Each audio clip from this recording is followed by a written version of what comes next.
And we are late going live. Sorry about that, sirs. Tonight on Beer House 101 with your host, Maxwell Starr. We are here. We're here to drink beer. And we are doing another show and Swill episode where we basically show and tell with beer. So. And queer. Drink beer and be queer. Okay.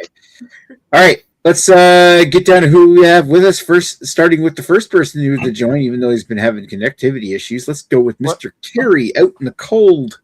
The beard himself is back. What's up? Where the hell are you at? In my backyard. Oh, okay. So fire pitters. I thought it was like portable you brought camping with you or something. No, the rent is cheaper out there. It's my first time using my new winter camping setup, so I'm testing it before I take it out into the wild. That makes sense. Very cool. Yeah. Wouldn't it be ironic if a wolf killed him in his own backyard? Yeah. Coyote. That beard's My looking neighbors behind me have some absolutely pieces of shit dogs that you'll probably hear at some point, so there's that. Oh, well, there's dogs you don't like? When they are...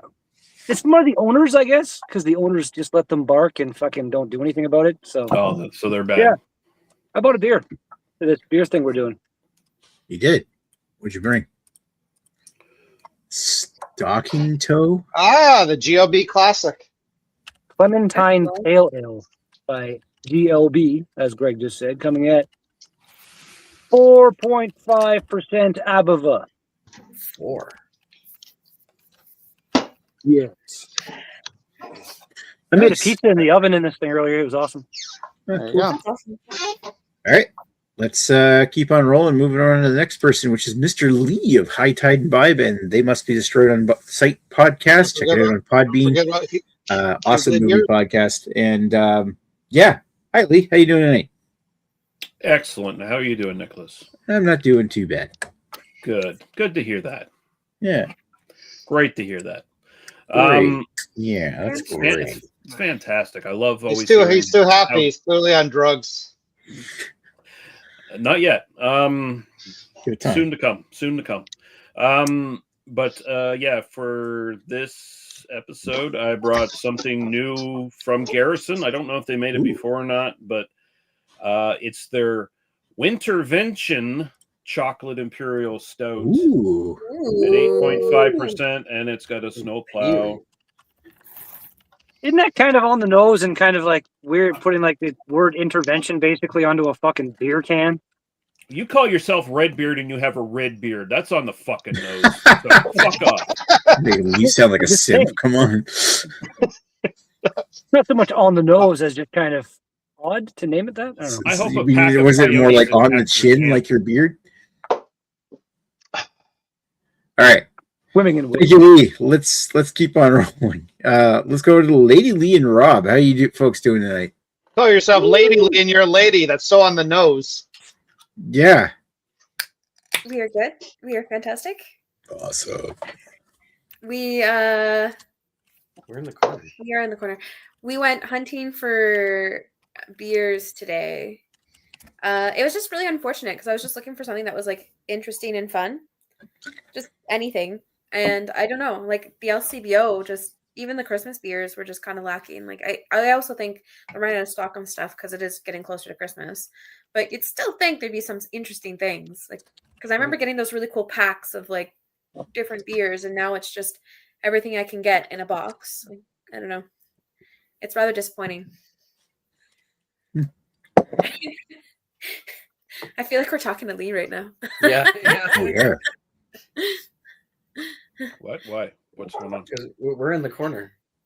Oh, well, I see you guys up. Yeah, I see you in the main screen. Oh, really? Did you guys click on it? Yeah. You guys are in the main window. Are you guys on an iPad or something like that? Hmm? Are you guys on an iPad or something like that? No, I'm on my laptop. I don't know. Are you guys hearing the fucking dog? No. I heard it, yeah. Okay. Yeah, sorry.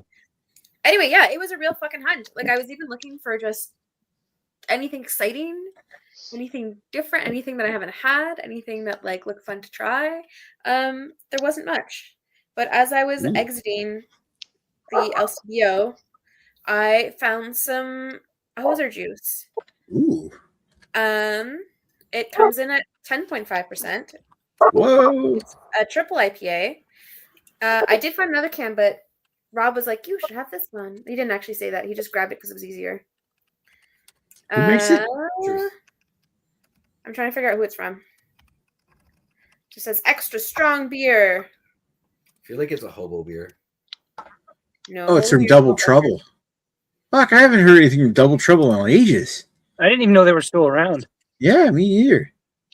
Okay. Yeah, there you go. Anyways, it is Hoser Juice. And it was hidden amongst the not beers. It was hidden in the aisle that they call the Canadian aisle, or their Canadian section. Does It makes no sense to me. Does it have a date on it? That would have been helpful to check. Yeah, it's from 5 years ago when Double Trouble still existed. I've never seen that beer myself. I was just curious. It doesn't have a date unless it got rubbed off. I don't see a date anywhere. Was it in like where'd you buy it? The LCBO? Was it in the fridge? at least? Algonquin LCBO. Oh really? Yep. Yeah, it was in. It wasn't in the cooler though. It was in the The Canadian Oh, section. and not I in got the beer you, section yeah. either. In the They have- Canadian section. I can't stand that stupid store and how like If it was Oh, really so- funny the last time I went to, because I went to the LCBO on Lakeshore recently, and I went to the LCBO on Worthington, and it was so disappointing because it's completely filled with like domestic now. Like it Well, feels like that- anything that's craft is just gone, or it's smaller of a section. that and the stupid seltzer is fucking taking over everything too. I find. Yeah, Thanks, like, Chris. even the fridge space at the LCBO, the one on Worthington used to have more craft beer in the fridge, but that small amount that they did have is getting taken over, and it's just Yeah. anyway, whatever. We were very disappointed today when we were looking. Like it took us forever to find our beers, but yeah, I thought this would be yay. Hoser Juice. Sounds interesting. There's so much light. Someone put a very bright light behind the computer, and now it's just reflecting. There you Put go. a bright Light. light. I put a trophy light. Well, at least we can see you. That's right. For the first time, we know that you're white people. I hate it because you can see it in Jeez. my glasses too. Oh, yeah, we can see the light in your glasses when you turn your head the right way. So Yeah. speaking of white people, Rob, what did you bring? So again, same story. Really disappointing. Couldn't find anything that was really exciting. And on the way out, I found this lovely can from Soda City Brewing Company. I found it. I looked at it earlier. Wow. Ooh, Soda And City. it's Fire. Fire glow. Wow. a Czech style dark lager. And it comes in at a whopping 4.8%. Yeah, that Yay. sounds pretty cool. Yeah. Czech lager. Yeah, it was All right. one of the Fire glow. It was very disappointing to look at the LCBO today, even the Christmas stuff. It was all Yeah. disappointing. Rob's already ahead on points with me. He's checking them out. Check. All right. All right. Let's thank you, Lady Lee and Rob. Let's move on over to the Greg. Hi, Greggy. I'm How good, you Nick. doing, How are Greg? you? Doing I'm not well. doing too I got, wow, we're just Big like neck. talking You get big neck I got- energy. Big Nick energy. There we go. So Just want to bring be a it up big for the sack. Christmas special. So here's the thing about Greg.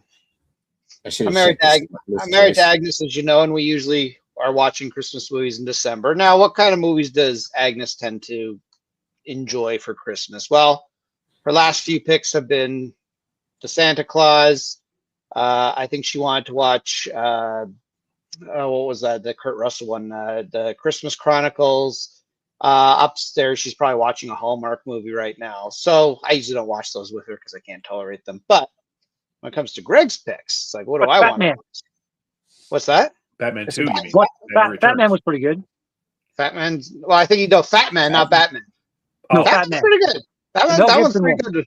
That was pretty good with Mel Gibson. But what I'm trying, my point is, well, for Christmas season for me is The Shining, The Thing, and of course Black Christmas. Those are good. Those are all good holiday Christmas movies because very loose Christmas movies. But well, at least the first two. But still very good Christmas movies. So much like my interpretation of what a great Christmas movie is. My interpretation of what a wonderful Christmas beer is a Halloween beer. So I brought a Hellwoods, the non-barrel aged variety, at 11%. That's a good beer. Fuck you. And yeah, and it's their Halloween release, which is aged in my fridge for a little bit. But I figure it'll make a wonderful Christmas beer. Perfect time. Didn't you already We bring get that to for share the your Halloween bit. episode? No, I brought the barrel-aged variant. This is the non-barrel-aged variant. So, Kumar, if you're watching, you got to turn off the show because this is a non-barrel-aged stout. I don't think he knows who we are. See, that's good, because if you had the barrel-aged one, I don't think you could have a proper opinion of it because you didn't make it yourself, Greg. So That's right. That's true. If you don't make a beer yourself, I mean, really, none of us made our beer ourselves. So unless we get Sexton back from the dead on the show, none of us have an opinion. I've made beer myself. Oh shit! There he is. Yeah, we got Dan here. Dan can actually take up from Greg now. I kind of made beer that one time with Chad. Kind of. Did you ever try the beer? Yeah, it was What's called that? the Albino's Red Beard. that was like the Right. blind leading the blind, isn't it? Clearly. The blind leading the red. Literally. All right. Cake. Let's move over to Dan. Dan, thank you for joining us. Oh, yeah. Did you? So, how you doing? And what'd you bring? Nut Razor. I'm exhausted. Yeah. All balls, no ball. Right. So, what did I bring? Oh, well, Prairie oyster beer. No. I brought Chapter 7 from Cabin Brewing. It is their Imperial Stout aged in bourbon barrels, coming in at 11.8% for their 7th birthday. Here we go. I like Where's the the color of Cabin the Brew? wax. What's that, Nick? Cabin Brewing? Yes, Cabin. And yeah, the color of the Chapter wax is 7. pretty cool. Mm-hmm. There. They paid extra for that wax. It's like a Oh. Smurf came on it or something. Wow. Kind of does look like that. Kind a little bit the way they've done it, but they also put their insignia on the top of it too. So, Or Yeah, we Greg will all get this. Greg will get this reference. It looks like Celeste from a Bianchi bike. I actually Probably don't get not that get reference at all. Still don't get that at all. All right. Fair So, enough. Nick, Thought you were a here's- bike nerd.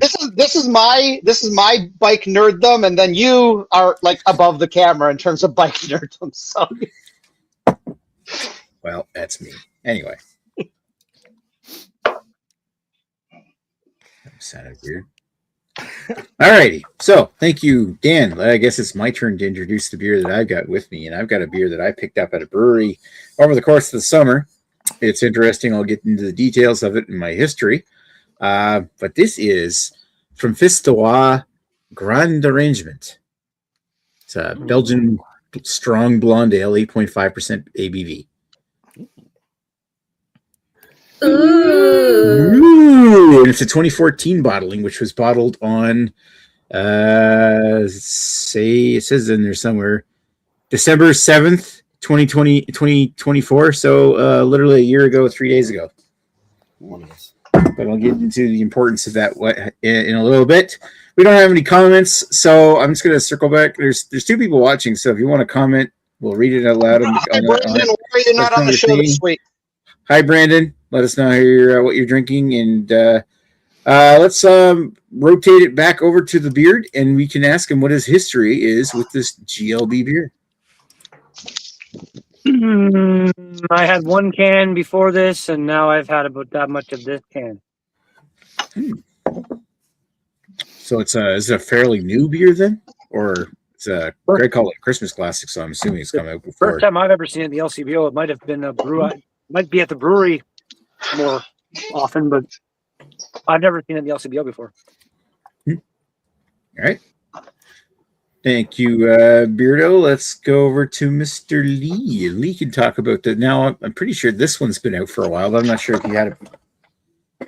No, I mean, we know I have a long storied history of Garrison the brewery. You know, we used to hang out. We used to see some of the same people. We once possibly killed a Hell's Angels behind a bar in Halifax. Wow. But as for this beer, no, never had it before. So this will be first time for me. Oh, wow. Yeah, all righty. Thank you, Mr. Lee. Let's roll on to Lee and Rob as soon as StreamYard decides to do shit. So the beer is entirely brand new to me. And so is the brewery. I don't think I've ever had anything from Double Trouble. So yeah, that is all. Also new. I don't think I've had anything from Sawdust before. I think you had some stuff. Sawdust. Yeah. Okay. Yeah. It's possible. I've lost track. Nerd. I feel like you probably had something by Sawdust. Probably. Yeah. I don't think. Yeah. Maybe. Maybe. It's a maybe. It's a maybe. But this beer is new. I've never had this beer. Yeah. That's for sure. And I don't think you have the style either. I think that's new to you, right? Yes. This Okay, is my yeah. first. What is that one again? What is that fucking thing? What? Czech style dark lager. Okay, cool. Right on. Okay. And yeah, Rob just gave his history, didn't he? Yep. Awesome. All right, let's move on over to Greg. I'm pretty sure Greg's got a history of this beer. I do. This specific beer, I bought 4 cans of it, and this is my 4th and final can. And Hellwoods has been a regular for Bellwoods for a long time. They've changed a little bit over the years. I think the very first batch, possibly second batch of Bring Out Your Dead was actually Hellwoods aged, and then they switched it to a different beer. I'm not exactly sure when that transition happened, but at some point that's what it was. And hey, guess what? That's why the barrel-aged version of this, which I reviewed in, I think, our Halloween episode, it tastes like the original Bring Out Your Dead, because that's what Bring Out Your Dead used to be, and that's why the new Bring Out Your Dead kind of sucks. But anyways, yeah, so this has been their kind of staple stuff. Now, it used to be a regular thing for them, and it was, and then they made it like a seasonal, so they released it once a year on Halloween. I think it actually might be a shelf turd this year. They may still have it available, actually, which, spoiler, I might want to buy more. But anyways, that's my very interesting history. All right. Well, I'm drinking it out of a Double Tempest glass because Amsterdam hasn't fucking released Double Tempest this year. What? So fuck you, Amsterdam. Yeah, it's typically in and around a Black Friday release, and nothing so What far. have we seen this year? Fuck you, Amsterdam. Nothing. Even Drunk Pokeroo made some post saying, Wow. Where's the Double Tempest? He's like a hard pass on anything Amsterdam now. Yeah, you know when that asshole makes the post, it's fucking gospel. Well, it was funny. The only reason I don't follow him on anything, but I just I was curious if maybe it got released and I missed like some social media post or something. So I just typed in 2025 Amsterdam Double Tempest, and like his fucking Instagram post on it was like the first thing to come up. I'm like, all right, he's clearly got an influencer status. Yeah. Well, As long as he still lives, he does. That seems to be on borrowed time at this point. So. and you notice it's on Instagram and not YouTube. Well, yeah, no one watches YouTube for beer. No one watches YouTube. Except for the Instagram, 2 at people least. watching me right now. Yeah, the Instagram algorithm hasn't killed beer culture yet. So. Yeah. See, I worry when Lee talks shit about other beer tubers, because traditionally when Lee talks shit about beer tubers, they tend to die. So I expect Drunk Pokeroo to be around much longer. No, really, okay. I mean, Greg's beer reviews took about 15 years before he actually keeled over, but I mean, it's still my fault. It was a slow burn, but you got him eventually. Yeah. But what I don't understand is, what did Terry K do to you, Lee? He didn't do anything to me, and fuck you. He was a beautiful man. I know. He should still be alive. He should still be alive. I miss Terry K. The beer god. How's he doing? Fuck that guy. Unfortunately, sometimes evil survives good. Let's put it that way. Evil dies tonight. He's evil. Not Louisiana, though, apparently. Alrighty.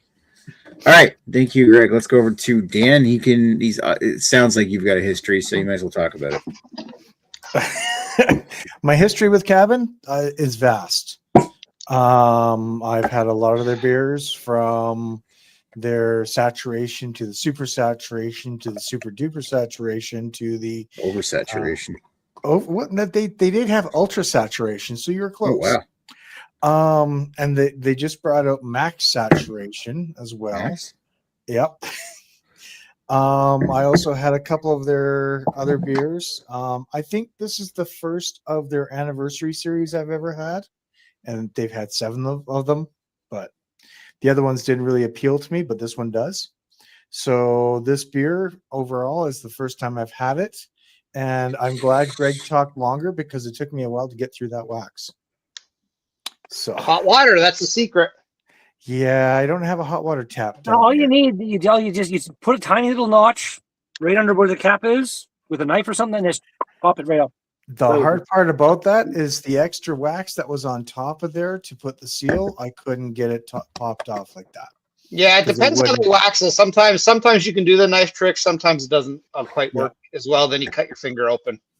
Pretty much. I've never done that myself. Yeah, okay.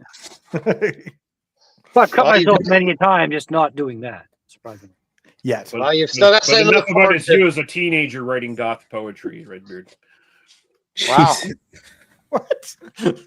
So yeah, that's my history with it. All right, thank you, Dan. Let's who's left? Oh, this asshole. All right. So, what's my history with this one? I'll give a little bit of the backstory of what this beer is all about. Is that this is a beer brewed in commemoration of the Grand Arrangement or the expulsion of the Acadians back in, I think it started 1755. But the particular beer is brewed in commemoration of Acadian Remembrance Day, which is December 13th, which memorializes the day of the sinking of the Duke William, which was one of 3 ships that was sent to from Prince Edward Island, modern day Prince Edward Island, to France, ferrying a bunch of Acadian expats, including their leader at the time, Noel Doran, that sank, taking the lives of all the Acadians that were aboard. So, of course, all right, Lee.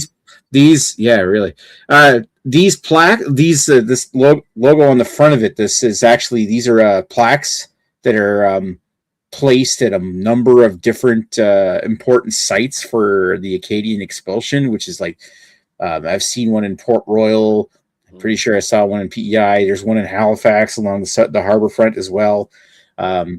Basically commemorating the what was basically a big tragedy and maybe an early form of genocide back in the 1700s. It pretty much was. By the British. It pretty much was. I mean, they wanted to get rid of all these people that were on the land because they didn't trust the French. Yeah, right. Why don't you go back to France? But yeah, genocide never hurt anyone. Yeah, really. But I mean, they didn't care what happened to them afterwards, kind of thing. So thousands of them died. And anyway, so yes, this is very important. And of course, this is from a distillery up in northern New Brunswick, a very Acadian region called Distillerie Fistois. You might have seen that logo on Guy's t-shirt. And it's the main brewer is Acadian himself. And of course, a lot of Acadian themes are buried within a lot of the beers from this brewery. So yeah, as for this beer, this was brewed ahead of last year's commemoration because this was to celebrate the 25th anniversary of the commemoration of all these plaques. Because it was like 1999, they decided that Acadian, that would be when Acadian Remembrance Day would be. So this is brewed for that occasion. I had it once before. I had it back in February when a couple of bottles showed up in NB Liquor. But at the time that I bought it, there wasn't even an article for it on Untapped. So I like, the fuck is this beer? Now there is an Untapped thing, which was added like a week after I first drank it. So of course I never tapped it because it didn't exist. It is a Belgian strong golden ale, 8.5% ABV. Looks good. All right, so let's shoot the shit and wait for maybe a comment from our 0 viewers right now. I guess I started talking about the French and scared everybody off. Well, once I mentioned genocide, that killed my ratings. Wow. I guess for the first time ever, genocide has hurt somebody. I'm sorry, Nick. Yeah, really. It's like genocide hurt my YouTube channel. Yeah. Your algorithm. We're not even talking about Israel. That's not going to help any. No. Mentioning that, that's going to catch up on one of the Google filters. I was going to say that might get Nick into some sort of algorithm or something. Mm-hmm. Since when do we say controversial shit in this channel? Never. There's more people on this channel than there are watching. Of course, Well, 0, I make it back. I make it back later on. So, of course, I don't get as many views as Carrie's camping videos do. Well, okay. I guess Nick has to start camping. Yeah, there you go. Camping. I'm making one right now. Oh my god, stop it. Woo! Stop tickling me. Tickle her more. Do it. Do it now. Do it now. Get to the chopper. Doing what chat wants. Did you just call me Chet? Chet. Do a Chet Mustang. You want what was it? A magic carpet? Cat box on a magic carpet or something? Yeah. Rob might be looking for a magic carpet ride, so you never know. I like to dream, yeah. Somewhere behind the sound machine. I know what's that magic carpet ride song? Steppenwolf. Steppenwolf, yeah. Steppenwolf, yeah. On a magic I don't know what a carpet. Steppenwolf is. You don't know, girl. Music reference. Craig wouldn't get it. Don't get it at all. I think I didn't get the bike reference earlier, so apparently I'm getting nothing tonight. Nothing. Yeah. You're just dumb. You just keep focusing only on being better than everybody else. We keep you here just to look pretty. I'm just the eye candy. Yeah, There you exactly. Wow, what does that say for the rest of the chat? I Whoa. expect you. I expect I'm With you. that, old, we're so more I know nutritious exactly what it says about options. me. That's the thing. We're more nutritious than Greg. Yeah, I'm the delicious ribeye, and Nick is the vegetables with no dressing. I'm the I gristle. like vegetables. Go fuck yourself. Wow. I I'm mean, not afraid of vegetables. if we know one thing, Nick, even if Nick was a plate of vegetables, it would have all the pepper on it. So You would. Listen, I like Every- vegetables every too, but in the pepper grand forward. scheme of things, I don't think I'd put a bowl of vegetables over a ribeye. Would you? Mm-mm. Depends what the vegetables are. I have a bowl of red. yeah, honestly, it vegetables really- with a ribeye. honestly, it really does Depends on the- proximity to a toilet. It depends on the quality of the ribeye and the quality of the vegetables, or like what the Yeah. vegetables are. I Wow, don't this really- has really become a I don't really care about. discussion. I'm not a big steak That's my eater. kind not of a Putting big- a lot of thought into this. I can't afford steak, so vegetables is where it's at right now. I love a good steak, but I find it good. Like it's so easy to get a shitty steak. Like if my teeth hit gristle while I'm eating steak, What? my appetite's Ooh. gone. You don't like gristle? you don't like gristle? Wow, I never knew that. Shocking. That's a new thing. It's a texture thing. Revelation. So there's a raider character in Fallout 4 you meet like on the very first mission you do pretty much, and his name is Gristle. I imagine that would be like the guy you kill the most in that game. You just be like, I'm just playing Fallout 4 just to kill that fucker over and over again. I'm gonna save right before I shoot him and then reload and shoot him again. Sounds like He has to collect one of those like nuke launchers or something. Just like I gotta overkill this guy. Well, yeah, no, you get the minigun. You get the minigun out of a The vertebrate. mini nuke or whatever it's called. No, just a chain, like the chain gun or whatever. Oh yeah. It's like Yeah, watching you a can- man die reminds me on how to live. I Something like that. haven't played Fallout in a while, so I'm a little. Okay, I gotta say, since this is already starting to create, people have different opinions on steak. Is there a food that everyone can agree on that is delicious, or is that just impossible? Does anyone here not like chicken wings? Nuggets. Chicken I don't nuggets. Yeah, I love chicken wings. Can't go wrong. I don't like chicken. Oh, Dino nuggies. Who doesn't like dino nuggies? Well, Lasagna. dino nuggies are pretty delicious. If you're being honest. If you hate lasagna, there's something wrong with you as just fundamentally as a human. I like those. Yeah, lasagna's good. I like I got lasagna. nothing. Again, I would argue like there's a lot of shit lasagna out there, so you have to have a good lasagna. But I'd say can't argue. I'd say pizza, but that's kind of a easy answer because pizza can be almost anything you want it to be. Like you can have so many combinations. But it's such a hit. Yeah, Like, if you say pineapple I pizza, could almost that's a remember different that. story. Remember that abomination Pizza Hut had like fucking years ago now, where it was like a cheese pizza, like in the crust. It was like a double fucking layer pizza or some yeah. shit, and it was just Oh, I remember that. It was like a double layer pizza. the greasiest Like two shit pizzas. I've ever Yeah. had in my life. yeah, Domino's did the cheese in the crust a few months ago, and it wasn't good. the I thing is tried- with I tried pizza that. I've had for me- stuffed crust for a long time. Sorry. The thing is for Literally pizza for go. me is that off. The thing is, pizza for me, like 90% of the time, I don't like it because a lot of the fast food places make shit pizza. Like it's just I agree. okay, it's tolerable. Or like if I go to a restaurant, a lot of times restaurant makes like it's either shitty dough, shitty sauce. I don't care for the topping. I don't care how it's cooked. Like if I have a really well made pizza, I fucking love it. But a lot of times it's like I just tolerate it because it's there. Like it's I agree with that. There's a lot more shit pizza than there is good pizza. It's going to sound super racist, but before you always check the mom and pop pizza shops, and the browner the people are, the better the pizza is. There you go. Wow. Randomly, I got a text. I don't even know how the fuck they got my phone number, but I got a text from Pizza. 40% off your pizza. And I was like, you know what? It's been, I used to live downtown here in North Bay. And that's where Pizza is. And after the bar, go there and get a slice. It was never good. It was food. Like their cheddar jalapeno dip is, in my opinion, the best dip that exists for pizza. Yeah, okay. Pizza I think it's pretty good. But anyway, so I decided, you know what? Fuck it. Give it a try. Fresh to order pizza. I got their stuffed crust. Not terrible. It was okay. Yeah, it's tolerable. It's tolerable. Like it's acceptable. Tolerable for a cheap pizza. I mean, Domino's used to be good. It's awful now, unless you get the only good Domino's. You can get the crunchy thin crust, but that's not really pizza. At that point, it's like a cracker. What's their cracker crust or whatever, eh?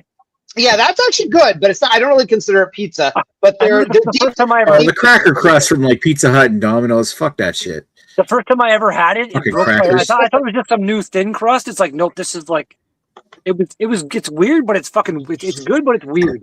I like it, but it's kind of weird. It's kind of, I don't really consider it pizza, even though it technically is pizza. But Domino's deep dish is fucking delicious. But their regular stuff, and they used to be good up until like 2 years ago. They were the best cheap pizza place, and now I don't know what the fuck they did, but they went downhill real quick. Like I assume you're as well, like where Greg is, I assume he could fucking drive 5 minutes and find any number of probably cool little fucking you probably got like 40 pizza places. Within a 10-minute drive of here, I've got like 6 different pizza places. Like here in North Bay, there are a few really good, like Dr. Pizza, Arugula. Twigs is like they're good, but their price used to be good. Now they're fucking way too expensive. Like there's some good. I think I mentioned before. I love how many places there are in this city that aren't big franchises that are really good. Yeah, you have to remember, I'm in Mississauga, so we're basically ruled by big franchises. Now, probably the best pizza place around here is just over here, and some of you may have had it at my house because I usually order it. It's called Lucas Pizza, and they're not brown people, but I believe the owner is Asian, so close enough. And yeah, their pizza is quite good, but it's also quite expensive. Like it's for a large pizza with like 2 or 3 toppings, you're looking at well over $40. So it's like a little bit on the pricey side. The one place here, Arugula, the wood-fired, the authentic Neapolitan pizza, they only have one size of pizza, and you're paying probably a good $30 for one of those. So Greco's makes good pizza. I hate to say this, but I really like the pizza at Blue Dogs, but they don't do that anymore. Motown was pretty damn tasty. Yeah. Actually, one of my coworkers was very, very sad when that went away. Well, since you guys are talking pizza, I must go get some. I'll be right back. You do that. So, I know we're talking pizza, but you were talking about like a food that we could all agree on. One of my favorite foods is shawarma. I fucking love shawarmas. They're so good. Shawarmas are so good. I would take it over to fucking. Do you ever have? Do you guys have Osmos there? No, we just got one. We have a tahinis now.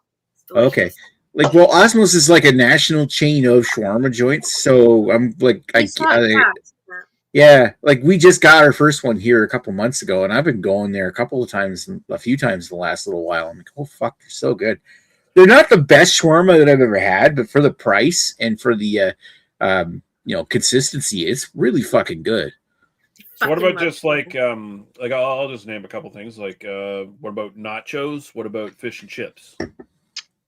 Fish and chips in Toronto, fish and chips can drastically vary in quality, and it's often too expensive for what it is. Fish and chips can be very inconsistent. Nachos, if you give me like a good fish and chips, so it's good fish, good chips, or whatever. Let's just say that's the like regular thing.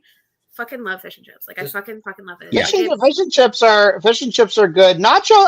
The thing is, nachos is weird because I'll never say no to nachos when I'm drinking, but it's never something I'm ever in the mood for. Like I'm never like, I feel like nachos today. But if I'm drinking and someone's like, I order nachos, okay, I'll eat some. I like nachos. Yeah, if somebody buys nachos. I'm just not like. They're hard to- I'd much rather fish and chips over nachos because I can't do fish and chips, but I can make nachos at home. Like honestly, if I compare the two, fish and chips are easier to fuck up. Nachos, not so much. Yeah. Like, nachos it's hard. How do you fish and chips are like a pale lager or a pilsner or something from a craft brewery. It's so easy for them to fuck up, but if they do it good, but if they do it great, then it becomes like the imperial stout of your craft brewery. If you get like really good fish and you really do like something special with it, you put all the good stuff on the side you need, like a nice big lemon wedge and some really well made home like in-house tartar sauce. Yeah. Yes. And usually if it comes with a good coleslaw. I'm going to my work's Christmas party tomorrow at the Gahan House, which is like Gahan beer restaurant. I'm going to the restaurant, and they've got amazing fish and chips that I'm looking forward to getting. There you go. Oh yeah. Malt vinegar on the fries. Fish and chips. Yep.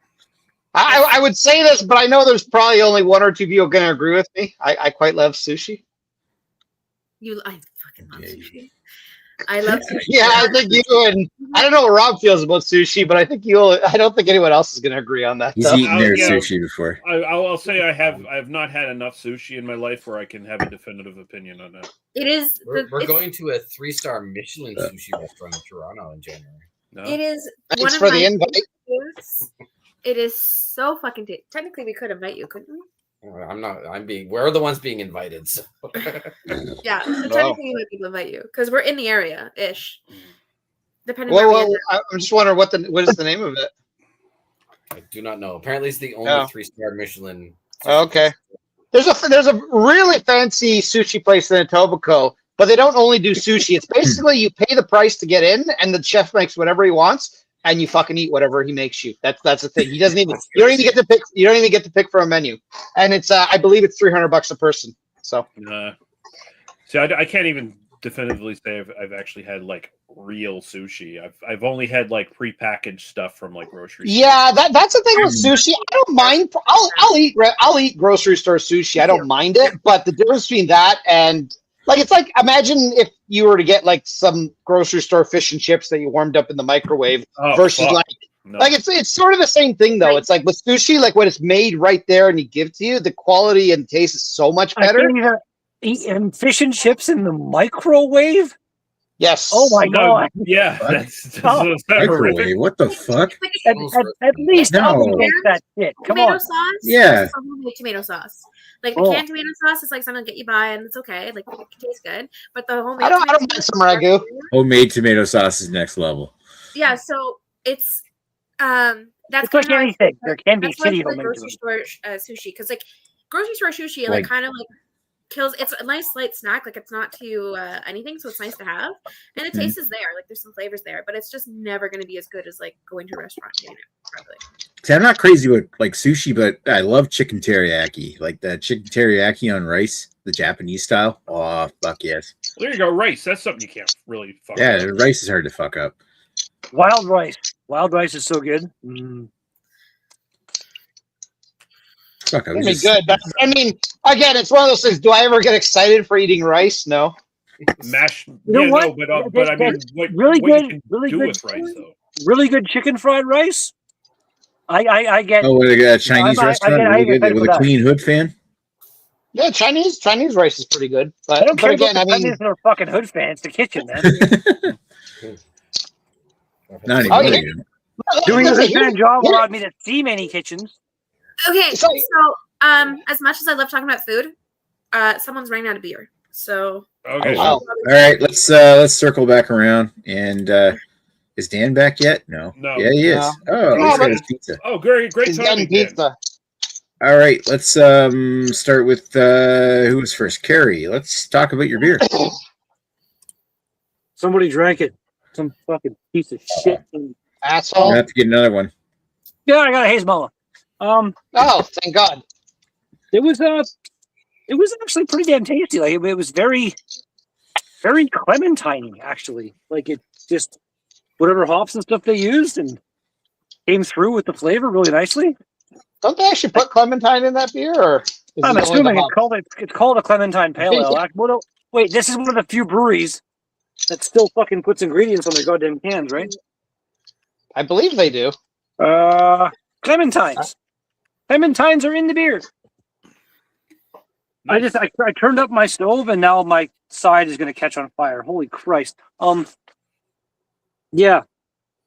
I mean, it'll make for a good video if you do catch on fire. Fucking stupid. Are we witnessing Harry's death? Like, Jesus Christ. I mean, it's fucking hot in here, man. It'll be his death. He'll just get very severe burns, and then he'll become the next horror villain. I think it's like about minus 10 or 11 right now outside, and it's got to be like minimum 30 in here. It's fucking crazy. That's awesome. This is I like it. I'm gonna go 10. I'm going 10 for style. This is fantastically clementine-y. It's a clementine pale ale, exactly what they said. Enjoyment 8.756. So 8 points. What? 8.756? You heard me. 8.7. 3 decimals deep with this bitch. Yeah, just to fuck with Nick. All right. Well, we don't even really add up the scores or anything. I'm just writing it down on a notepad that no one will ever see again. All right. It'll just fulfill your autistic. When police forensics go over your computer at time of death, they'll see all this stuff. Yeah, someone will. It only shows up forensically. Oh wow! All right. Okay. Speaking of Lee, let's put Lee back on the screen. And thank you, Carrie, by the way. All right. Let's talk about your beer. All right. Again, the Wintervention Chocolate Imperial Stout from Garrison. It's at 8.5%. So it's a baby Imperial Stout. It's just like, hey, we're like 0.5 over the bare minimum to be an Imperial, really. And the beer kind of reflects that to some degree.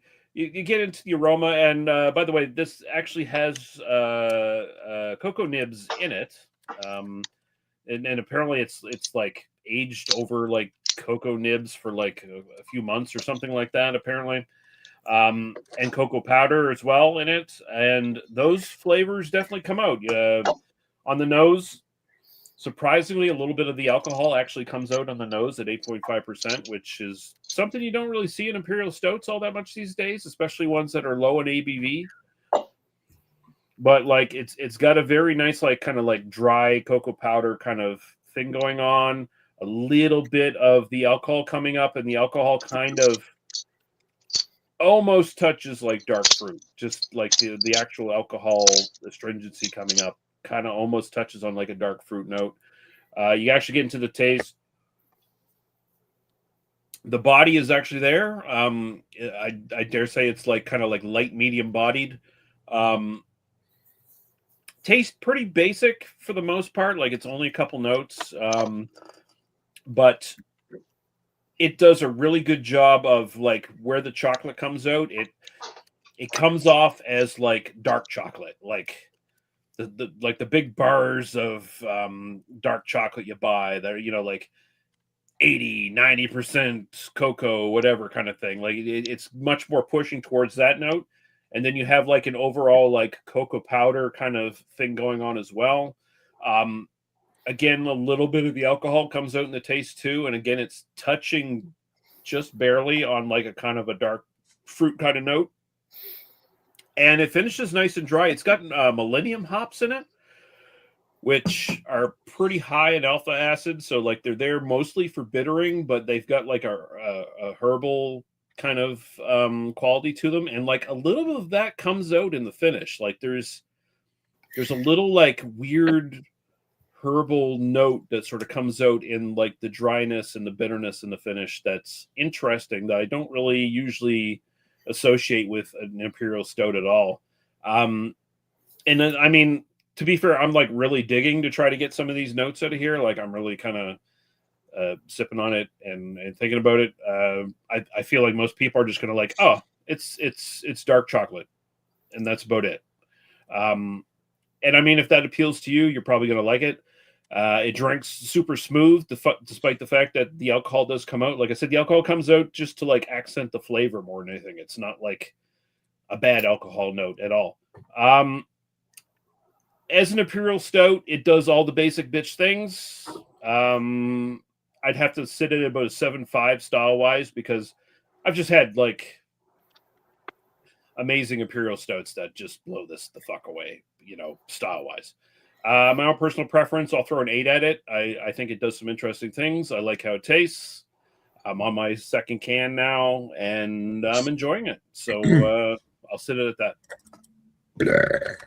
All right. Thank you, Mr. Lee. Let's go over to Lady Leon. So this beer is kind of interesting because I was trying to figure out like the flavor profile that I'm getting because I was really confused by it. And I didn't get much for like detail, but someone was saying that it has like malt flavor, it has caramel, it has this, whatever. And then it kind of like clued in. It tastes at the beginning. There's this really nice mouthfeel. It's got this really smooth feeling that like when it goes in your tongue, it's just this like a wonderful feeling. It just feels really nice. So the beer itself is a very smooth beer. But that initial taste that I get, it seriously reminds me of either like a Fax or a Crest. Like it has that like malt liquor taste to it. So I can taste, I always, like, I don't know why, but it just reminds me of Crest or Fax. Yeah, Fax or Crest. Like just that high ABV alcohol, the hobo beers that we drank. Wow. And then at the end, like at the back, you taste this piney taste. So right at the end, you get like a piney taste. But it's not like an in your face piney taste. It's enough that you taste it, but not enough that you feel it. Because I know sometimes like the one beer I had, it literally like it took me forever to drink it because my mouth felt so like dry from the piney taste. This is a little bit smoother, so it has the piney taste. It does taste good. Yeah,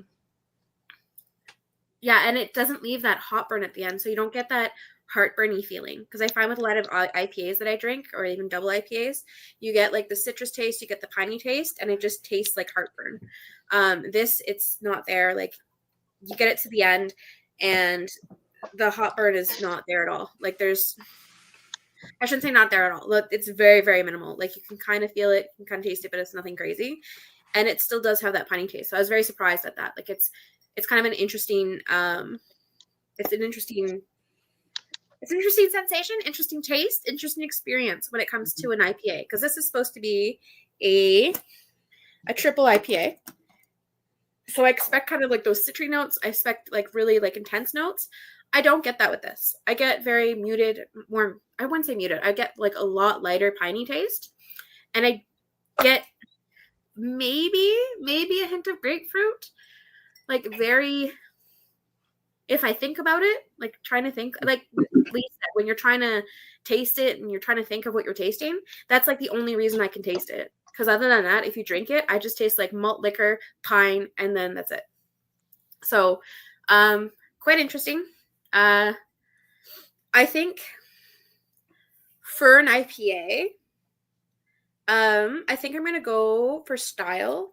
Sorry, triple IPA. I think I'm going to go for style. I'm going to go for I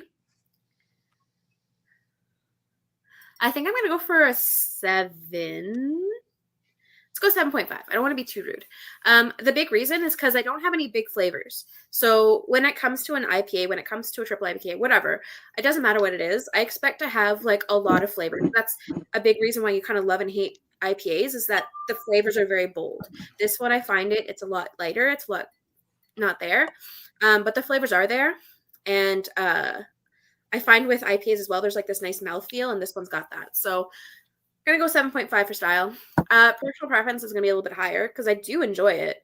I fucking hate these beers because they're high in ABV. Like this is a 10.5. And it drinks like fucking juice. Like it just goes down really slow. I forced myself. I kept telling myself, this is a strong drink. Take your time. Don't fucking down it. I don't understand. Let me taste the alcohol so I know I'm drinking alcohol because it just feels at this point I'm drinking fucking juice and I'm going to down it real quick. So basically not as good as Fax 10% is what you're saying. Yes. Because it lets you know that you're drinking under a bridge. But so what was sorry. Getting there.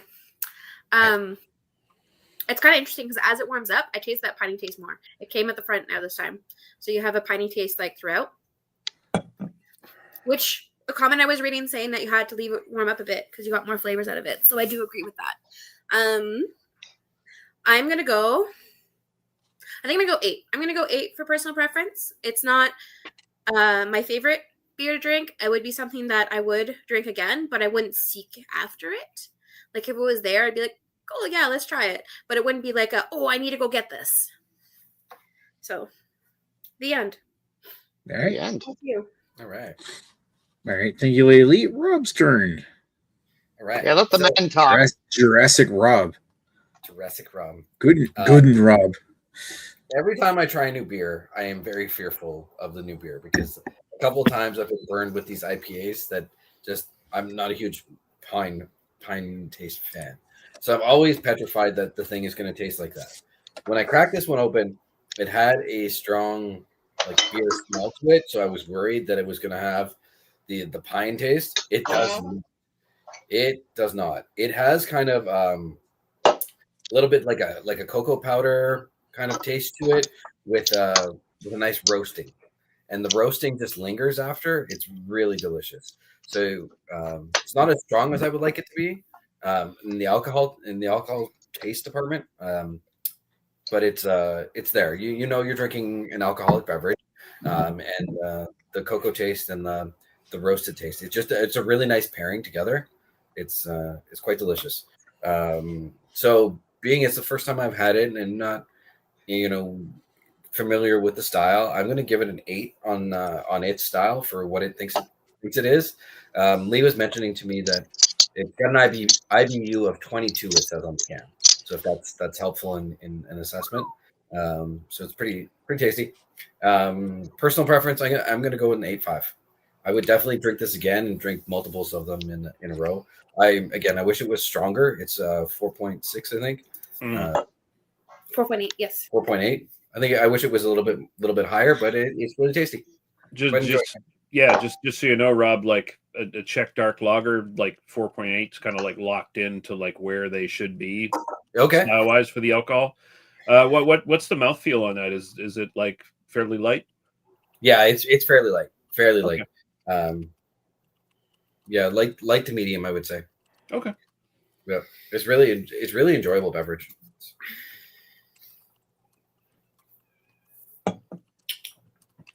And over to you, back in the studio. All right. Thank you, Rob. Let's go over to Gregory. Oh boy, it's my choice or my turn. Good choice. What are you choosing? What are you choosing? Yeah. I'm choosing to drink this 11% beer that what Lady Lee was saying about wanting to taste the alcohol. This is a dangerous one because luckily I only have one of these because if you handed me a bunch of these at a Christmas party and just said, dude, it's 5%, it's fine, I'd be like, I don't believe you, but I'm going to choose to believe you. And 3 of these later, I'm going to be doing some weird things either with your wife or in your toilet, one or the other, buddy. or both. So maybe with your wife in the toilet. Anyways, so I'm going to say right now, Lady Lee, don't vote for me tonight. This is not a beer for you.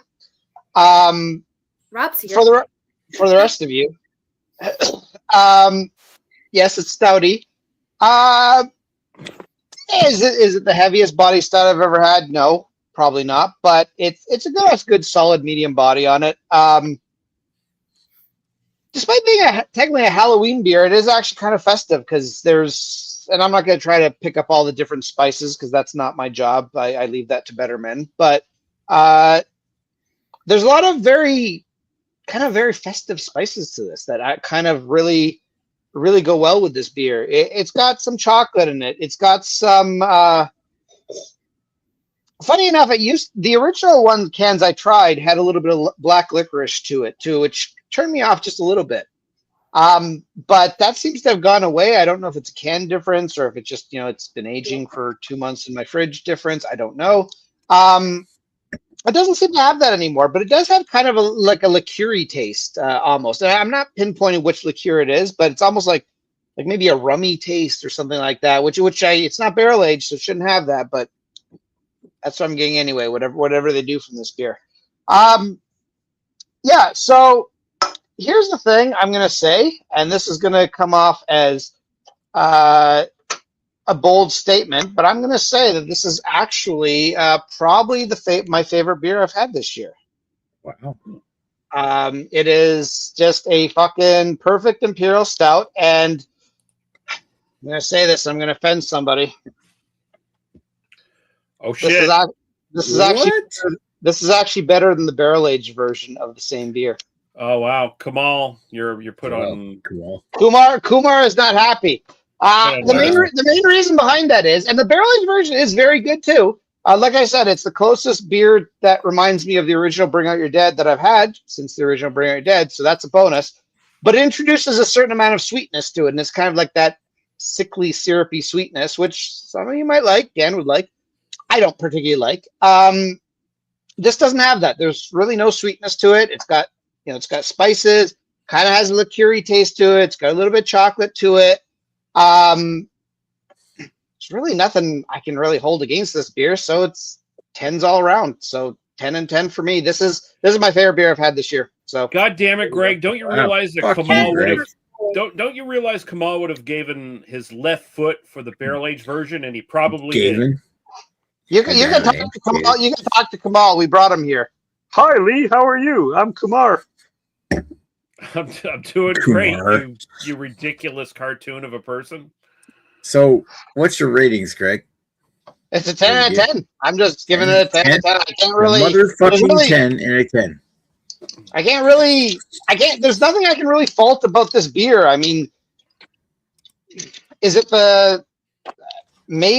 there thicker imperial stouts out there? Maybe, but I can't even think of one off the top of my head. It's got a good medium plus body on it. So, like, maybe if I compare it to like Bring Out Your Dead 2014 or something, okay, it's not quite there, but what is? That was the beer that made all you guys. Sorry, Dan, you're right. It's Double Tempest, not Bring Out Your Dead. But Dan watches videos closer than my memory works. Dan Bull Tempest. But Nick, don't. You shouldn't even try. You knew that was half formed in your brain, and you shouldn't even tried with that one. Well, I'm gonna try it anyway, so fuck you. All right. Great. Okay, thank you, Greg. Actually, that sounds interesting. Let's go see if Dan can bring a barrel aged beer to the Imperial Knife Fight and talk about the Imperial Knife Fight. Hey, I was thinking more just aristocrats killing each other with knives, and I'm into that. Very much so. The Gilbert Gottfried aristocrats? No, like actual rich people who like are somehow kings or something, and they should just stab each other to death. And then you can eat pineapple pizza on top of our corpses. Total class war shit. No, it's not a class war. It's an actual class just knifing themselves to death, and the other classes benefit because that class goes away because they all bled on the floor from knife wounds. It's like Elon versus Zuckerberg fight. Yes, exactly. Live at the O2 Arena. That was supposed to happen. God damn it! All right. Well, I don't know if I can follow that up. Honestly, I could try. So here's what I've got. I have got a nice barrel-aged beer with a medium body. Now, I'm hearing Paul in the back of my mind going, it's still too thin. He's traumatized all of us, Dan, to be fair. Yes. You're not wrong. Paul has conditioned us. But that being said, the carbonation on this is actually perfect. It's got a good carbonation behind it. The barrel notes of what kind of barrels do they use? I don't even know what kind of barrels they used for this. Bourbon. That's the only thing I know. It sticks throughout as you keep drinking it. Normally, when you have a barrel-aged beer, it's kind of dials back a little bit, but this actually goes and stays with the flavor. You do have the roasty toasty on there. You do have the coffee notes. You do have a touch of licorice, but you also have a nice bourbon woody finish as well. So it's actually a really good barrel-aged beer. Now, the shitty part about this, and for the people who haven't seen my 24 Drunken Days yet because it hasn't been posted yet, So yeah, exactly. Why don't you give us preview videos, Dan? What's that? Why don't you Spoilers, give us Dan. preview videos? Well, you know, We get preview videos of camping with Carrie. Why don't we get Dan's drunken Christmas previews? because I don't have that time or energy right now. I don't know. I'll have to get back to you on that. You need to Sounds like you're not trying hard enough. do YouTube shorts where you say something super controversial. It's like this is from the upcoming review where Dan says that I would vote for a Nazi for president, and then hey, I'm reviewing this beer. December 24th. Dan said The fuck? That's a stretch. Honestly, that's how influencers work, and I'm not an influencer, so I can't. So you influence some of us to drink more. Yeah. yeah, because you asked me what you should have to drink, and I tell you. So still influencer. All right. That's true. That being Keep said, going. this barrel-aged beer is actually amazing. Is it an imperial stout? Yes. Is it a little bit light-bodied? Yes. Does it have a lot of flavor behind it? Fuck yes. So the style, I'm going 9. For enjoyability, oh god, I have to drop this down to an 8 because it doesn't have that full body that I like looking for in a barrel-aged imperial stout. But I'm just impartial like that. It's still a really damn fine beer. No adjuncts, so all you guys can fucking like it, except for you, Lady Lee. I'm sorry, I know you don't like stouts. But can't hear you because you muted yourself. Fucking women, right? Jesus Christ, they ruin everything. Fuck these women. We don't like them at all. Damn it. Not Why women did in you invite general, women just to chat? Hysterical. not women in general, Here's just what I made. Just Sorry. you. Yeah. you. Oh, so we just want to know it's not an attack on your entire race of women. It's a personal attack on you. Yeah, the only good thing I've done is bring Rob. Yes. I still have my tampon upstairs because of you. So Yeah, you brought a man to the panel. We weren't going to say anything, but I mean, you pointed it out, so you know. You brought a man to the panel. That works. anyways, honestly, it's still a really good beer. I do congratulate them on 7 years. 11.8 works well. But yeah, it just the one that I had that you'll probably find out in a few days, it was so much better. And I mean, I took a sip of the other one and I went, this one, I'm taking a sip. I'm like, all right, I can have my dinner now. So, wow. All right. So there you go. Thank you, Dan. All right, Now so it's I'm time gonna for next genocide here. Find where my mouse is on my screen here. Talk about my grand arrangement beer. And what I love about these 750 ml bottles is that I still have lots left by the end of the episode. And also 8.5% in a big ass bottle is, enough to have a good nightcap. I still got a little and I also like self-control. By the way, Nick, I like your name change. Maxwell in the Worm, yeah. I changed it at the beginning of the episode, but I missed it. all right, thank you. I don't get it. It's the thought that counts. Thank you, Lily. I also like your labels are like echoing Unibrew, kind of. Yeah, have a little in this case, that I do love this fucking label on this. Like, this is a cut above their normal labels. This really does harken back to Unibrew, and it's probably what they were going for. And I think that they should do this going forward. Now, one of the weird things I thought about this beer, and this is a side note, is that it's got the label in both like French at the top and then English at the bottom. But there's way more content in French than there is in English. Like, I think it's like French all the way down to here, and then there's a blurb in English. Like, it's almost like, what is there, like code or like the French? You see, that's a problem because we won the war. God damn it! Yeah. French. Well, this is like the French are talking amongst themselves. Like there's almost like more information in French than there is in English. Like They're always doing that. They're collaborators. Right. But I mean, it almost like makes me want to learn French because I feel like, oh shit, I've actually got. I'm not sure if I've got Acadian blood in me, but my French side of my family does have an Acadian name. There is. So, some of your family has fucked some Acadians at some point. Oh, probably. Like, well, the French side of my family were Thibodeaux, so I think they were Acadian. It's just they were from Montreal, so they probably were forced up there at some point. All right, so let's go back to the beer here. Like this beer, Belgian Strong Golden Ale, it does come off very similar to Duvel. It is different. It's a little sweeter. It's got notes of stone fruits, like apricot. It's got grapes, pears. It's got hints of brown sugar and lots of like some notes of cereal grain. It's not like omnipresent like oats or like Cheerios or nothing. It's just got that nice, like slightly grainy kind of taste in the aftertaste, and fucking camera won't focus. Wheaty, yeah, I think I wrote down wheaty. There's no wheat in it, but it's kind of got that barley kind of taste. A little bit of mustiness that you get from a really grainy beer, yeah. Yes, yeah, exactly. It's got a lightly herbal resin aftertaste at the end of it. It's very clean and smooth. Really is quite a tasty beer. It's almost like hits more brown sugar and malt notes than you would get out of like a Duvel, but it's still a very like equally great beer. As far as aging it, like this is a year-old bottle of this particular beer. Would I say this is worth aging?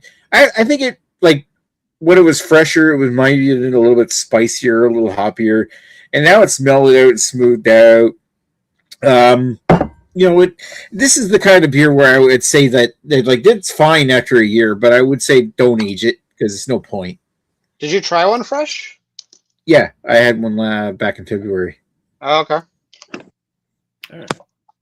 Do I remember what that tasted like? Not really. I just feel like it's probably has smoothed out. Was it like an end of the night type deal? Probably was a big chunk of my night. But I mean, it seems like your like memory is just like not a massive improvement of what you're drinking now. The age, yeah, it might have been smoother, like not as less harsh, but at the same time, I wouldn't say that it really benefits the beer. So yeah, I'm gonna give it for style, like comparatively to Duvel. Duvel is obviously better, but I think this is actually pretty solid. I'm gonna give it an 8 for the style. And for personal, like overall enjoyment, 8.5. 8.5 for personal enjoyment. And also Duvel's not a blonde. It's a golden pale ale, basically. Oh, whatever. Pale ale. Yeah. So it's slightly different. Yeah, it's like that golden blonde kind of thing. Like I think on Untapped they actually classify this as a golden blonde ale or golden / blonde. So it's in that style. I mean, I would say that it's very reminiscent of Duvel, except for maybe a little on the sweeter side. Sounds more complex. Sounds more complex to me than a Duvel. Like there's more notes going on. Okay. Because you were saying like brown sugar and stuff like that, and like where. Yeah, like I don't recall getting that of Duvel. I think I got more of a tannic like pear peel kind of note to it. Yeah. So yeah, Duvel's very much more like a kind of like a 3-note kind of beer where like it's very, very super hyper focused and not like a super complex beer. It's one of the like world-class all-time great beers that like has like 2 or 3 flavors going on and is like amazing. There we go. Bottle opener, Brent. This was like had a magnet on the back that Brandon bought me this for me. He just randomly gave it to me at work, but I dropped it on the floor and the magnet fell out. I think Lee was saying a cool something. You're saying Lee? I think she said something that got cut off, or someone overtalked her. I wouldn't be surprised the man talking over Lady Lee, but wow. No, I was It was just a random thing that I just thought of. But there is a drag queen from New Brunswick that's in Canada's Drag Race. Yeah. And there's a drag queen from Nova Scotia. So both Nick and me are represented in Canada's Drag Race. There we go. Yeah. I mean, it could be Scott. That's why he couldn't show up tonight. That's why he's not here. It's secretly Scott Moon. Doing IT work. Wink, Well, wink. IT work. I will always root for our Nova Scotia Queens. So hopefully we'll win. I can't There remember. we go. Okay, so that's my thought. 8.5 for me. Again, there are 0 viewers. Thank you, YouTube algorithm. Jerks. And there are 0 comments. Yeah, well, Fucking YouTube. I mean, What a big shocker. We've had shows like that before. It's fine. Oh yeah, yeah. Excuse So me, I guess we're we'll. doing these shows, so who gives 2 fucks? Yeah, who cares? Yeah. We're having fun. We do this for fun anyway. We don't really do it for followers. But for the algorithm, let's all try to make America great again. There we go. Right. So why else would we hang out with Rick? So let's circle back around and starting with. Hold on, I want to throw something really quickly. I just noticed this. I've been like kind of saving this because I want to save this for the beer. Because I was saying like there was a lot more flavors as it like warmed up. So it's gonna be really quick. I'm not changing anything. But yes, there is grapefruit as soon as you drink it, as it warms up. You taste that nice, like it was more like a grapefruit peel, right at the front, and then it's that piney in the back. That's all I want to say. Because I know I said at first I didn't get much, but as it warmed up, I noticed that. So and Rob doesn't like it. He hates grapefruit. Ah. All right. I think he preferred it when it was really cold. All right. So let's go back to the top of the order and talk to Carrie. Hi, Carrie. How's the fire going? Fucking You look like hot. you're watching. It's fucking Awesome. hot. Yeah, but that's what you want in a tent. That's in the middle usually of the fireworks. What's it like? It's hot. It's damn Is there, hot. there must be It's a hot way. out here. There must be a way to regulate the temperature. Yeah, there's a damper thing that is currently jammed with pellets, so I'm waiting for that to burn I off. Oh shit! I'm That's curious, what how much money did you spend on this thing? On what thing? This fire Looks contraption expensive. beside you. This stove right here? Yes. Monies? Was it more than 4 figures? No. Really? Okay. Wow, It's that's not bad. titanium. It's the titanium version. It was $1,200. So it is more than So 4 it was figures. Okay. figures. No, it's not Well, more no, than 4 it's in figures. four. It It's not is more 4 than 4 figures. figures. It is That's 4 that is figures. 4 figures. Yeah, it is More 4 figures. than means it's over 1,000. No, 4 Yeah. figures. No. Means 4 figures. Mhm. Yeah. I think you More meant to than- say more than 4 Greg, figures. fingers. My line is more than $9,999. Okay. Yeah. I'm Well, assuming okay. the same. I think you meant to say that it was 4. Than 3 figures. I think you meant to Yes. say it was 4 fingers, like he stole it from the Home Depot or something. I don't No, like no, you walked out of that no. with that fucking thing. It doesn't come. Like I got there's an extra hopper It doesn't attachment I got come. with it, What the fuck? and this water heater in the front doesn't come default, so I did get 2. Hopper, you make it sound like a paintball gun. It's a hopper. It's what it's called. You put pellets in Yeah. it, and they drop down, and they burn. All right, Is this- Yeah. so Minecraft. Carrie, Is it something you can bring into the woods with you and like take camping? Like it looks heavy too. That's the plan. Like I've got a sled and stuff coming, and it packs up into a little case thing, and yeah. Okay. build your own cabin in the woods. All right, so Carrie, what of all the beers here tonight? Which one would you like to have tried? I've had Greg's. It's delicious. But have you had this year's? No. So, yeah, fuck you, Greg. It's you. There you All go. right, That was a question. and the K next to Greg. Okay, so let's go to Mr. Lee. And Lee, well, of all the beers you heard here tonight, which would you like to have tried? Honestly, everyone brought an interesting beer tonight. It's actually a much harder decision than usual. So I'll say with Dan's, he said, it's got a great wax top on it, so that definitely gains it some points. But he basically said it's a basic bitch barrel aged thing, and he had a better version of it for his 24 days of Christmas thing. So like it was a different one, but I mean, I could have pulled this one up for you, Lee. I could have done this one. Yeah, and I could have berated you the entire show. Exactly. Yeah, so but you fuck didn't. you, Lee. Yeah, We're on even ground there. So Dan ain't gonna win. Greg's sounds amazing. It's high in the running. So we'll just leave it at that for a second. Carrie's sounds interesting. I'm kind of like in the mind of like thematically we're kind of in winter, and it's like, do I really want? I mean, it's got a stocking on it, but it's a clementine thingy that doesn't resonate with me as like Christmassy or wintry at all. If it was a mandarin orange, it probably would have. Yeah. I mean, honestly, any orange, tangerine, mandarin, clementine, whatever, that sounds more like, hey, you bring this in the spring, and it's called like oranges are what about those stupid Terry's chocolate orange fucking things? Yeah, I don't like those. Me neither. They're gross. Honestly, I don't mind like one slice of one, and that's it. And then I'm done. You know what? I'll give you that, Greg. I will now and then.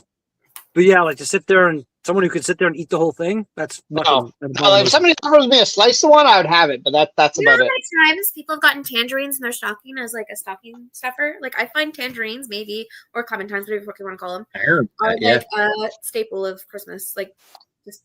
I had a tangerine in my stocking. I beat the person who gave it to me. Yeah, I'd rather have coal in my goddamn stocking, for fuck's sake. That's akin to giving kids like an apple in their trick or treat bag on Halloween and expecting not to get egged. Thanks for that tube of tooth. Like even in the Christmas bags, I always thought like a tangerine. They always put like a fucking tangerine. I don't know what it is. I don't know if it's. I've never got a tangerine in anything. But like I've seen tangerine so often. This is just trying to like carry with a Christmas beer. I've seen orange, whatever flavor things in a lot of Christmas things. So I'm just saying I could totally see a clementine beer. So there you go. Oh, thanks, old Mrs. Thompson's, for the tube of toothpaste you gave me for Halloween. That's awesome. Oh, here. Fuck you. I'm going to read this. Yes, oranges are a classic, meaningful stocking stuffer, symbolizing the gold coins St. Nicholas left for the poor. A luxury treat in the past decades, especially during Depression. A symbol of warmth and prosperity in winter. Fake news. It's impressive how fast Lady Lee can make stuff up on the fly. Yeah, really. I was defending you. Go fuck yourself. You weren't defending me at all. Oh, you were defending Carrie. Yeah. No, fuck Carrie. At this point, if Santa could just give us ram in our stockings, that'd be great. Anyways, the clementine flavor makes sense. So yes. No, it really doesn't. Any other time, Carrie, your beer would make sense, but it doesn't tonight. So fuck your beer and fuck you. Wow. So we get to the Lee and the Rob. Lady Lee's sounds pretty interesting, actually. Like it sounds like malt liquor with hops, which would be amazing on any other show other than like the special winter beer show. This is not winter beer. This is just show and tell. No, I'm sorry. I got it in my mindset that it's going to be wintry beer. We did winter beer last week. Like I totally accept that as an argument, but we did winter beer last week. You don't have to pick mine. Wasn't it supposed to be Christmas beer this year? I don't know if we actually brought Christmas beer. Listen, I'm in the holiday season. Just show and Swill. Listen, babe. Wow. Babe, I'm in the holiday season right now. And I'm looking for beers that Grinch. I'm looking for beers that tickle the mistletoe, so to speak. And yours does not. Any other time it might have won. Rob's beer sounds very interesting. I always love a good dark Czech lager, and he described a really good dark Czech lager. So keep that in mind. Nicholas, any other time your beer would have won, but it's a Belgian pale thing. It's got history. It's got genocide behind it. So yes, all great things I love. But won't work tonight. But good try. But it comes down to Rob and Greg, and Greg just has the more complex, interesting sounding beer, but like Rob is just almost there. Strong second. So it's the non-Christmas beer for the Christmas episode you're talking about here. Hey, listen. Oh, thank you. Not even a fucking Christmas episode. All right, thank you, Mr. Lee. I'm trolling you. Okay, so let's put Lady Lee and Rob up here. And while you talk about which beer you'd like to try, I have to piss real hard. Well, There you go. Leave your mic on, Nick. I vote for him again. I gotta pee. Somehow saying any other time I would vote for your beer to two people is an oxymoron. So fuck you. Anyways. So, okay, I'm just going to go real quick because I only have two options because the rest sounded terrible to me. I have Nick, who had the Belgian beer, and Carrie, who had the Clementine beer. Super Christmassy. Woo! As much as I'm a pretty big Belgian, was it a golden? Yeah. It was a Belgian blonde. I think Belgian blonde? Okay. As much as I'm a huge fan of Belgian blonde, or Belgians, I don't know. I just think it's because I had, nothing, sounded exciting, something different. It just sounded like, you know what, I could probably get this at the store with another Belgian blonde. So I'm actually going to go with Carrie, because I really fucking like Clementines, and I think it's a great theme for fucking Christmas, unlike the goddamn Scrooge that we have in our chat. Hey, I love Clementines. I just don't think they're appropriate for Christmas. So they're extremely appropriate for Christmas. No. Stand down, Lady Lee. Stand down. I've got time. It's okay. I mean, I disagree with not voting for me, but of course, Christmas Clementines are Christmassy. No, not at all. No, I just think that Carrie sounded fascinating. It was one of those beers that I haven't. It feels really weird. I just feel like everything's been really boring at the LCBO, and I just kind of want something with something else. I want something a little bit of life. Everything I've been trying, everything I've been tasting, has been kind of the same notes, the same thing. It's your basic. This is what a standard this tastes like. This is what a standard this tastes like, and it's getting boring. So I would be very interested to taste something that's kind of fruity. It's very much down my alley. I like it. Shocker. Thank you. It's because I'm queer, right? I have to taste something fruity. All right, speaking of which, thank you, Lady Lee. Let's go to Rob. The better queer. Mine? Our other favorite queer. The favorite queer, though. Just don't beat around the bush. The queer with the best no hair. bush involved. There's no bush involved. Did you see that he got a haircut? Yes, we do. His hair is beautiful. It must be even more silver foxy. Must be terrible dating a guy with such great, amazing hair. It's really nice, isn't it? I like it. How do you even compete with that? It must be awful having the high maintenance hair shit going on. It's true. It's true.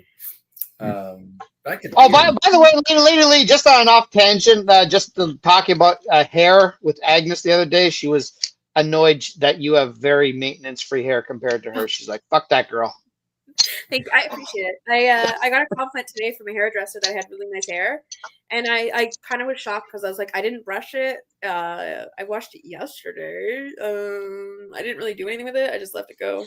I'm one of those assholes that has nice natural hair. Yeah, we were talking about hair, and somehow you got brought up because I think I made the mistake of mentioning, well, Lady Lee does this, and she's like, yeah, that bitch has maintenance-free hair. I don't. I'm like, well, okay. I don't think. She may not say bitch, but there's definitely some anger in there. Yeah, it is so true. I have had many girls or many women get frustrated with me because my hair is almost maintenance free. I really don't do much with it to take care of it, and I have really nice hair. So I absolutely accept it, and I take it as a compliment. There you go. Jealousy. She might pull it next time.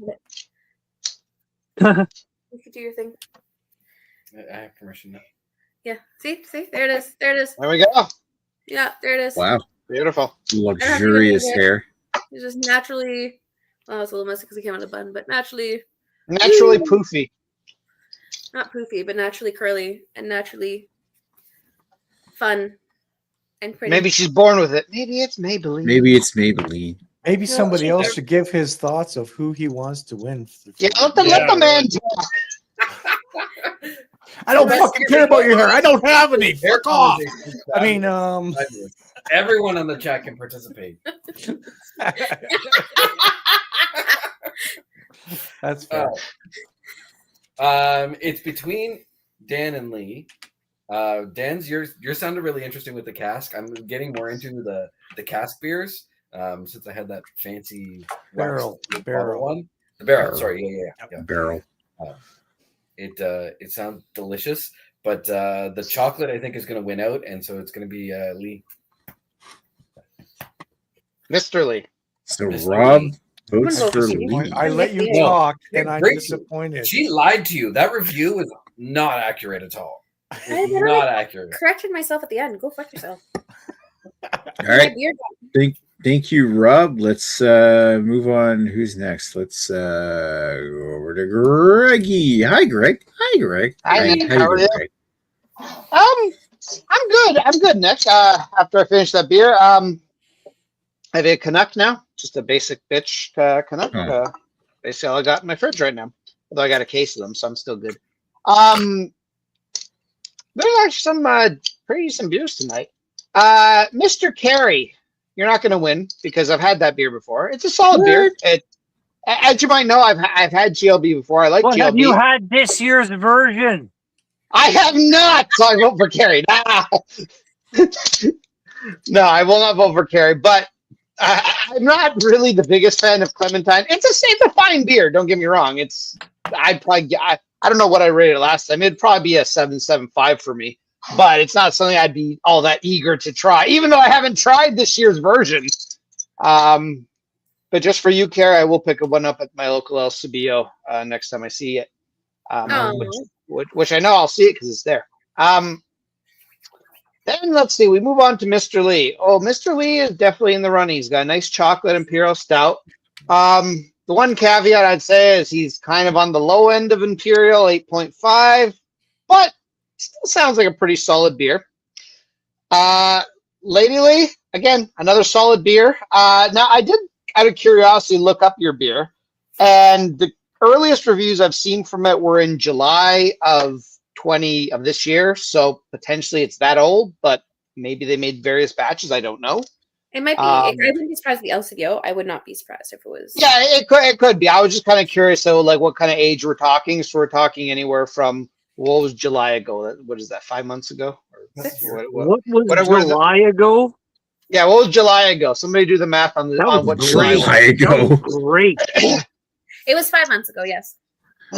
So it's up to 5 months old or whatever. However, it is a 10.8% triple IPA, so that does sound pretty interesting. I will find that generally Double Trouble is not the most solid brewery. Double Trouble is Moosehead, isn't it?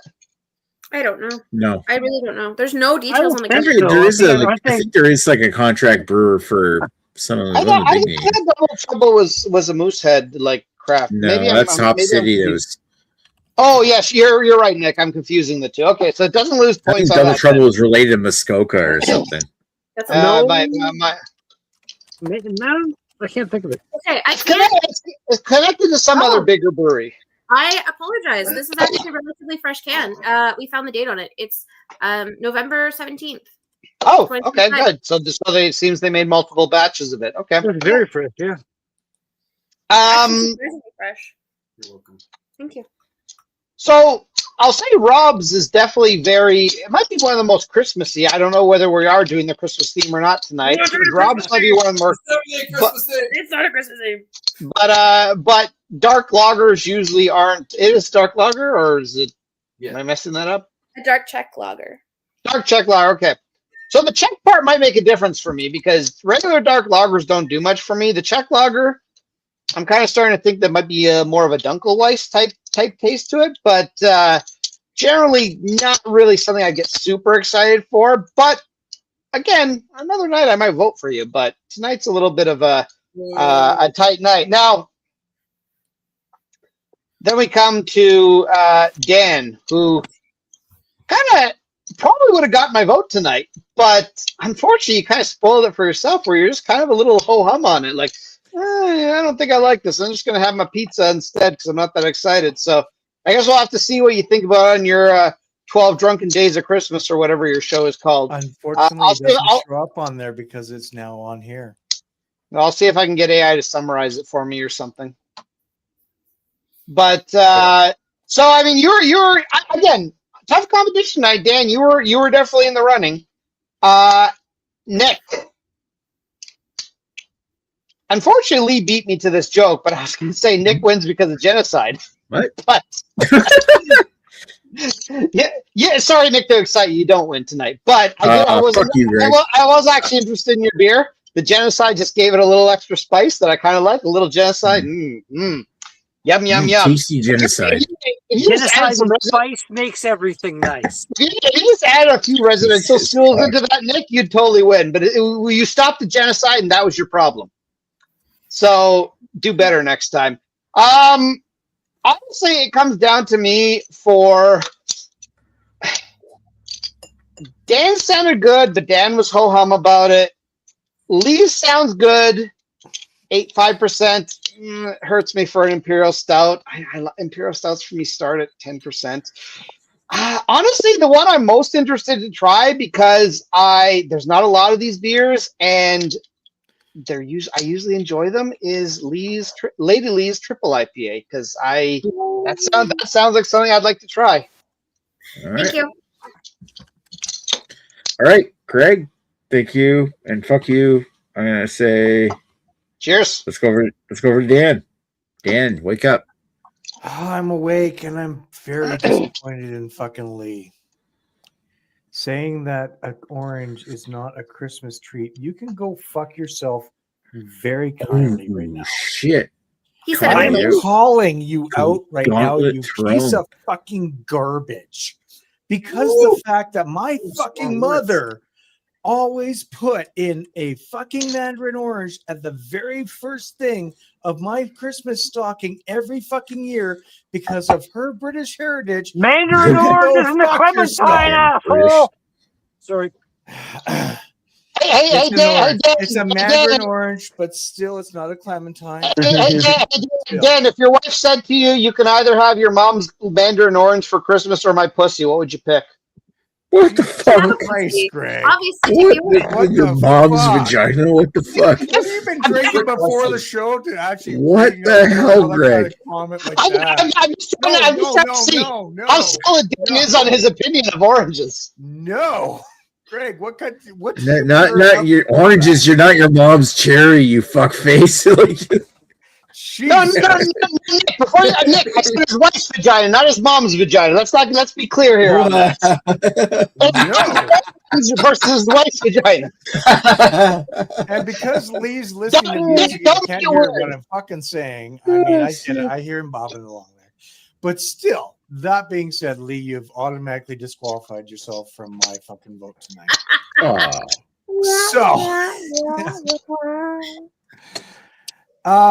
You know what? Clementine beer. Yeah, okay, that kind of sounds interesting. Triple IPA got my interest. Fucking unaged barrel woods, Hellwoods. Barrel woods? Barrel woods. Unaged barrel woods. Fucking we have fucking Kumar over here. Yeah. Yeah. Okay. 11 point whatever percent I was drinking tonight. Go fuck yourself. I feel it. I have something. Yeah. Unaged barrel woods. I had to drink it slow intentionally. God damn it, Nick! Because of the design on your beer, it kind of made me interested. I kind of want to find out what the price point of that would have been last year. It wasn't that bad. Like it was only like $10-something a bottle.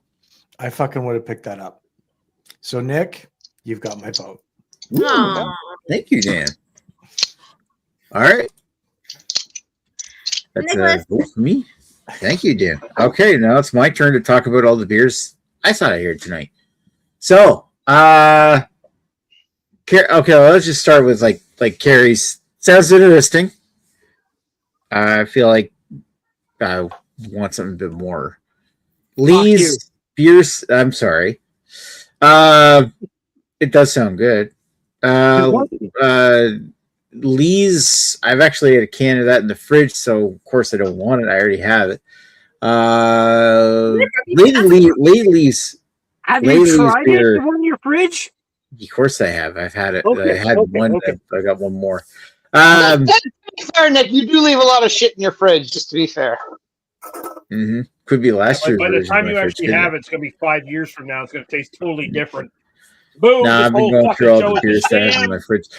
So lately's Double Trouble. You know, I'm actually kind of impressed. In Hops and Robbers in India Pale Ale, I think, or India Pale Lager or whatever it was. That was the main one from Double Trouble that we used to get a lot. I haven't seen it in years. I didn't even know Double Trouble was still around, but apparently there. And I think it was like Muskoka Brewery was like involved. They contract space on them. Anyway, that sounded interesting up until you told me it was like malt liquor with hops, and like, oh man, I wanted more. Like, if it's going to be a triple IPA, I wanted Sparkle Puff. Rob sounds really good, but when you bring a Czech dark lager, which is a good style, he's no longer on the show up right against now. some imperial stouts, so you cannot vote for him. I'm just saying. He fucking tapped out. He's on. By the way, the Double Trouble nowadays, I don't know who started it, or well, I know who started it, but who they're with. But it's now owned by Old Tomorrow Brewing, so it's another Ontario Old brewery. Tomorrow. That's the one that used to have like Sir John A. McDonald on the label, I think. Yeah, I didn't really think they were that prolific that they could buy other breweries, but apparently they are. So I thought they were it like. Depends on how you handle your business, right? I thought Tomorrow was like under the blanket of another brewery or some shit like that. I mean, I thought. I'd have to Google it. So no, that leaves two. It's either Dan's or Greg's. Dan sounded interesting. Oh shit! Like Lee should have brought this tonight. Finally got it. All right, you finally got it. Okay, awesome. Yeah. Nice. We actually got that here. All right, so between Dan's and Greg's, like Greg sounds quite interesting because like I've been drinking. Like let's face facts. Like you've been drinking. I've been drinking a lot with Greg over the last year, and if he's telling me that that's the best beer that he's drank in the last year, then I'm thinking like, holy shit, this must be good. Dan bringing a barrel aged beer. Well, like obviously I love imperial stouts that are barrel aged. When you're telling me it's a bit thin, it kind of reminds me of like, okay, well, there's a lot of New Brunswick breweries that bring like, there's a few New Brunswick breweries that make barrel aged, like Trailway especially, who make I'm not allowed to lie, so yeah, barrel aged beers that often come out a little thin. And I'm a little bit disappointed when I get something. I want something that comes out of the barrel. It's going to be thick as fuck and bourbony as fuck. And it almost seems like, sure, it sounds good, but an unaged beer being Greg's favorite, it comes down. It's so close here. Dan voted for me. I'm going to vote for Dan. There we go. There you go. Sweet. So sweet. That because the way Greg put it, I would have voted for Greg, but if it weren't for the way he put his vote for me, I was like, man. All right, so but that does mean that Greg has 2 votes. He's got Carrie's and Lee's vote, so that means that Greg, unfortunately, is the winner tonight. Yeah. Kumar is the winner tonight. Kumar winning. Yeah, that's right. You can't even see what that is. That's okay. This is him fucking judging. You fucking bastard. Where is this? This looks like one of the Albino Rhino Beer Fest. This is Matt Massive Beer Reviews. This is his interview. This is where the whole joke came from, where Matt starts to question him about, okay, well, what's your favorite non-barrel aged beer? And it just breaks his brain. He's like, well, what do you mean? Like his brain literally shuts down. Like, wait, that's a possibility? Wait a minute, you can't you a non-barrel aged beer? What the and then like Matt goes into like, well, some beers are, designed for the barrel and others are designed for not being a barrel. It's just like circuit broken. It did not elucidate the fucking topic for the guy at all. It made it more confusing for him. It's like you're putting more details on my one-track mind that all beers are barrel aged. He would have loved that. What was that barrel aged beer at the last of the beer fest that we all met up at there? Lager Shed, was it? Where they had the beer that was barrel aged for Sean 7 and Ed. days or some shit? Sean and Ed's Lager Shed. Fuck, what was that? That barrel. They did have like a barrel. Fuck, what was it called? It was barrel aged for like a week. I remember Jamie just poured it out. I think he took a sip and poured it out. Yeah. Yeah, he would. That nerd. Nerd, fucking beer nerds. Yeah, we wouldn't want to be beer nerds. Like that would be very uncool. Oh yeah, it was like Barrel Shed Pale Ale. That's what it was. Barrel Shed. Oh, barrel shed. Okay, yeah, I can't remember what it was, but it was fucking weird. Yeah, like, it's still untapped. Obviously, they don't make it anymore. I never tapped it, but I remember it was nasty. Hate it when I don't tap it. We're gonna be called Barrel Shed, and that's our gimmick. All of our beers, whether they be IPAs or base lagers, barrel aged. Are you telling me that Sean and Ed is still around? I think I've seen their beers in the LCBO. Yeah, I'm just looking at their Untapped right now, and I'm like, fucking Lager Shed. They have Lager Shed Cherry. Around? They are still around. Sean and Ed's still alive. What the fuck? What the fuck? Like, these guys don't deserve to be. Anyway, so, all right. I guess, like, some breweries go to business, and, like Hanover Brewing's way better than this shit. Anyway. You sound like you paid for contract killers, and you just learned now they didn't actually. Contract brewers or contract killers? That's what I just said. Maybe hired some contract killers for a contract brewery. Yeah. Right. All right. Since we can't legally do either, next week's beer. We haven't had anybody ask questions. There's actually no viewers, so we're going to give up and say, I guess there won't be a beer next week. No, there will be. We're here no matter what. We're going to do another Christmas beer episode. It's going to be BYOB Christmas beers, but I'm just going to say it's Christmas seasonals or winter seasonals. Yeah, Lee. Actual Christmas beers. Actual no Christmas Halloween beers. Shit. No Halloween beers, I just seen him. He was like, I'm going to rate it as if it was a Christmas beer when it wasn't even a Christmas beer episode. Fuck you. Yeah, guess what? Everyone threw the fucking rules out long ago, so... No. I'm just we've been making shit up.